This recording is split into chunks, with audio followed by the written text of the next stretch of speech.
So Matthew chapter 6, verse 25, in the middle of this Sermon on the Mount, the most famous sermon he ever preached, he says this: "Therefore, I tell you, do not be anxious about your life, what you will eat or what you will drink, nor about your body, what you will put on."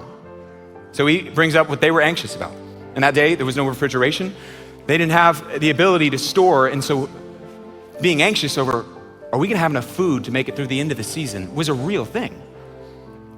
To us, he would say, whatever you're anxious about, it would still apply. Don't be anxious about whether you'll be single for forever. He's inviting us to a life where you are not marked by dwelling on fearful and anxious thoughts. And then he asks a question that I think is so profound. Isn't life more than food? And the body more than clothing? The first idea that I want to highlight from the text is to track down your anxiety. Jesus just asked, is all that life is about food? And all that, like a body in your life is all about food and clothing? Is that the epitome of all life is equal to? Why do you think Jesus would ask that question?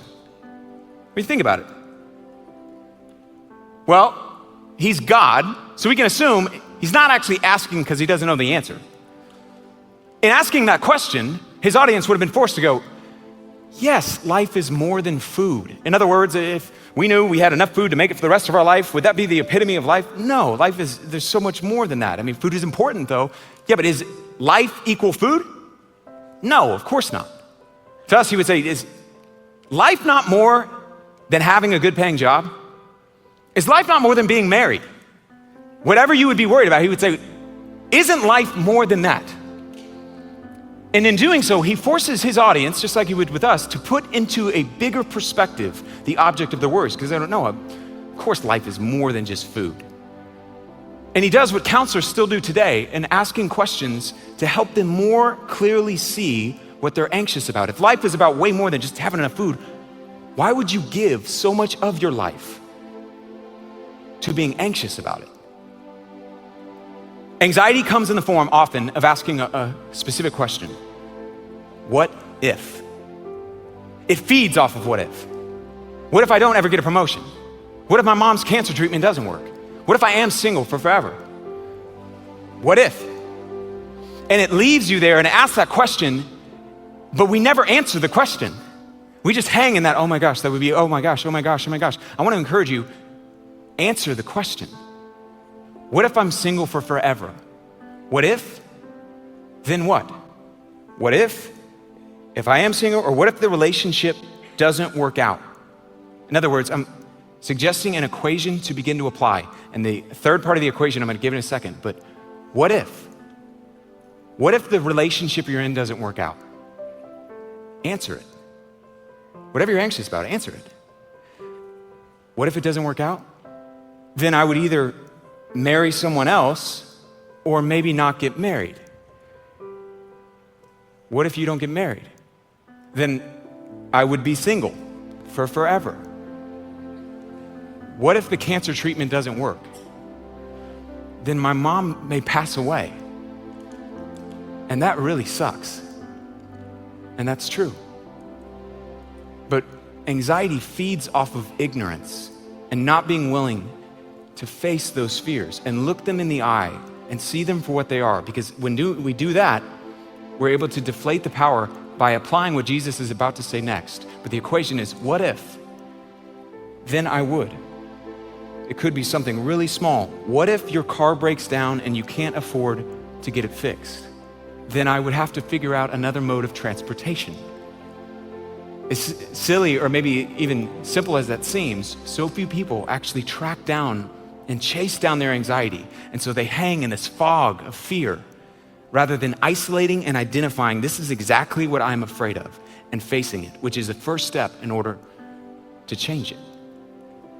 And Jesus brilliantly points out, man, you think life, you know in your heart, you understand life is so much more than that.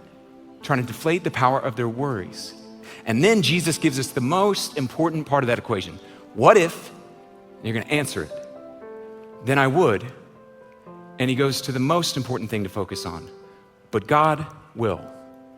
What if? Then I would, but God will. Here's where he goes next. Jesus says this, look at the birds of the air. So they're outside, birds fly over. Jesus said, check out those birds. They neither sow nor reap, basically plant and harvest crops, to gather into barns, and yet God feeds them. Are you not more valuable than a bird? And why are you anxious about clothing? Consider the lilies of the field. So he points to some flowers, how they grow. They neither toil nor spin.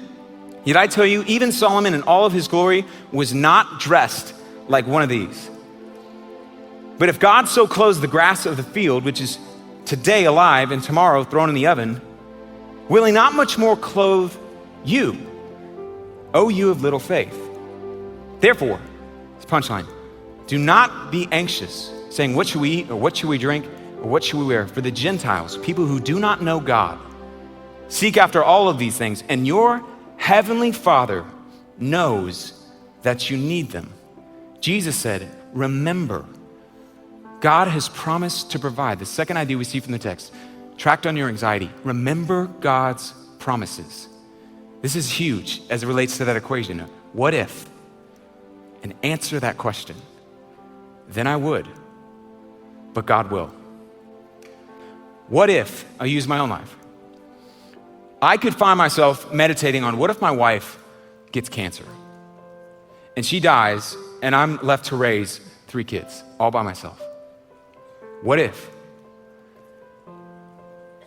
Then I would be so heartbroken. What if my wife died?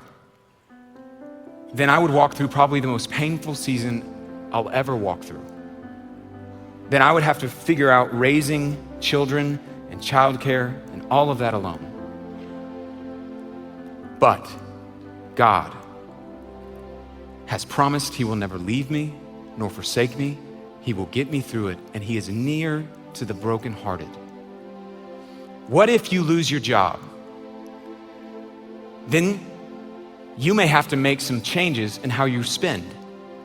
Maybe just even for a season while you look and find another job. But God has promised he will provide for you.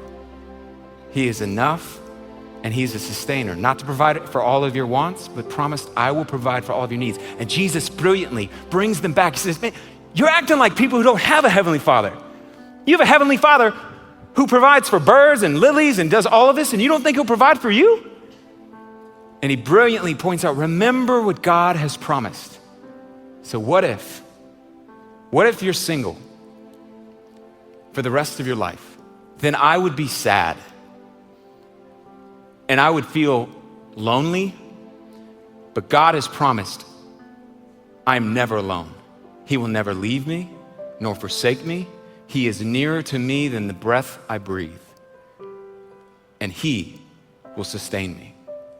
No matter what we walk through, if that old girlfriend or boyfriend, what if they start dating someone else? Then I would be really sad. But God has another story that he's writing. And if they're not a part of that future in a spouse way with me, or they're not gonna be a part of my life, God has promised he will work all things together for good. And as you begin to rehearse this, you will begin to experience peace, because there's no magic words that you can say that can prevent a boyfriend from dating somebody else, a mom from getting cancer. But we can cling to God will. God has promised. And when we do, peace begins to be experienced, because peace is beginning to be embraced.